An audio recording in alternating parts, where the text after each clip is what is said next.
Ration കടയിലെ പുഴുങ്ങലരി വെച്ചിട്ട് നല്ല ഈസി ആയിട്ട് ചെയ്തെടുക്കാൻ പറ്റിയ ഒരു ബ്രേക്ക്ഫാസ്റ്റിൻ്റെ റെസിപ്പിയാണ് കേട്ടോ കാണിക്കുന്നത്. അപ്പോൾ ചിലവർക്കൊക്കെ അറിയാൻ പറ്റുമായിരിക്കും ഇതെങ്ങനെ തയ്യാറാക്കുന്നത്. അപ്പോൾ അറിയാത്തവർക്ക് വേണ്ടിയിട്ടാണ് കേട്ടോ ഞാൻ ഈ ഒരു വീഡിയോ കാണിച്ചു തരുന്നത്.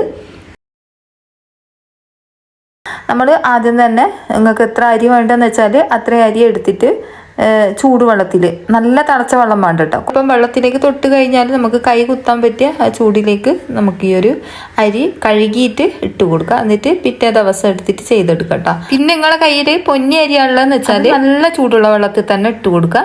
എന്നിട്ട് പിറ്റേ ദിവസം നമുക്ക് ഇതേപോലെ അരച്ചെടുക്കാം കേട്ടോ. അപ്പോൾ ഞാൻ മിക്സിൻ്റെ ജാറിലേക്ക് ഇട്ട് കൊടുത്തിട്ട് ഇതേപോലെ കുഴമ്പ് രൂപത്തിൽ നല്ലോണം തന്നെ അടിച്ചെടുത്തിട്ടുണ്ട് കേട്ടോ.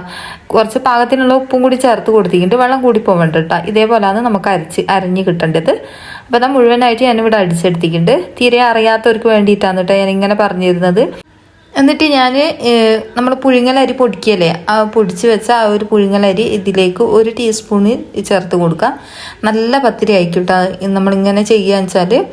പിന്നെ നമ്മൾ മില്ലിൽ നിന്നൊക്കെ പൊടിക്കുന്ന സമയത്ത് മൈദപ്പൊടി പോലെയാണ് കേട്ടോ ഈ ഒരു പുഴുങ്ങലരി പൊടിച്ച് തരിക ചിലവർ കേട്ടോ. ചിലവർ തരി ഇങ്ങനെ പൊടിച്ച് തരും. അപ്പം നമ്മൾ ചൂടുവെള്ളത്തിൽ കുഴച്ചിട്ട് ചെയ്തെടുക്കലാന്നേ. അപ്പോൾ ഈ ഒരു പുഴുങ്ങലരിൻ്റെ പൊടി ഇല്ലാത്തവർ ചെയ്യേണ്ടത് എന്താണെന്ന് വെച്ചാൽ സാധാരണ നമ്മുടെ പത്തിരിപ്പൊടിയില്ലേ, പാക്കറ്റ് പത്തിരിപ്പൊടി, അത് രേശം ചേർത്ത് കൊടുത്താൽ മതി. നമ്മൾ കുതിർത്ത അരി അരയ്ക്കുന്ന സമയത്ത് കുറച്ച് വെള്ളത്തിൽ അരച്ചെടുത്താൽ മതി കേട്ടോ. അപ്പോൾ ഇതാ ഞാനിവിടെ മാവ് മുഴുവനായിട്ടും കുഴച്ചെടുത്തിട്ടുണ്ട്. ഇനി വാഴൻ്റെ ഇലയിലേക്ക് കുറച്ച് മാവ് എടുത്തിട്ട് ഇതേപോലെ ഉരുട്ടിയിട്ട് വെച്ച് കൊടുക്കാം.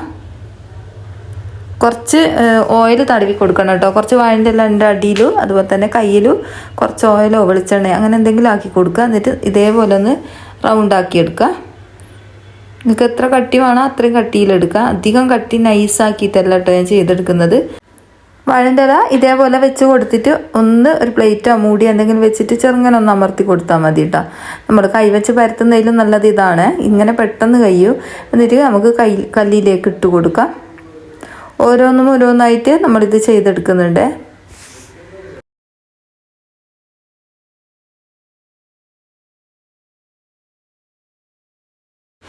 ഇത് നല്ല ചൂടായ കല്ലിലേക്ക് ഇട്ട് കൊടുത്തിട്ട് ഇതേപോലെ തിരിച്ചു മറിച്ചിട്ടിട്ട് വേവിച്ചെടുക്കുക. ഇത് വെന്ത് വരുന്ന സമയത്ത് ചിലതൊക്കെ പൊങ്ങി വരും കേട്ടോ, നല്ല അടിപൊളിയായിട്ട് തന്നെ പൊങ്ങി വരും. ഇതേപോലെ തിരിച്ച് മറിച്ചിട്ടിട്ട് വേവിച്ചെടുക്കുന്നുണ്ട്. ഇതുപോലെ വേവുന്നതിനനുസരിച്ച് നമുക്ക് എടുത്തു മാറ്റാം. അപ്പം നല്ല പത്തിരിയാണ് കേട്ടോ, പൊങ്ങിക്കഴിഞ്ഞാൽ നമുക്കിത് എടുത്തു മാറ്റാം. നല്ല ടേസ്റ്റാണ് കേട്ടോ ഈ ഒരു പത്തിരി. എല്ലാ കറിൻ്റെ ഒപ്പരവും കഴിക്കാൻ വേണ്ടിയിട്ട്, മീൻ കറിൻ്റെ ഒപ്പരം ആയാലും ഒക്കെ കഴിക്കാൻ വേണ്ടി നല്ല ടേസ്റ്റാണ്.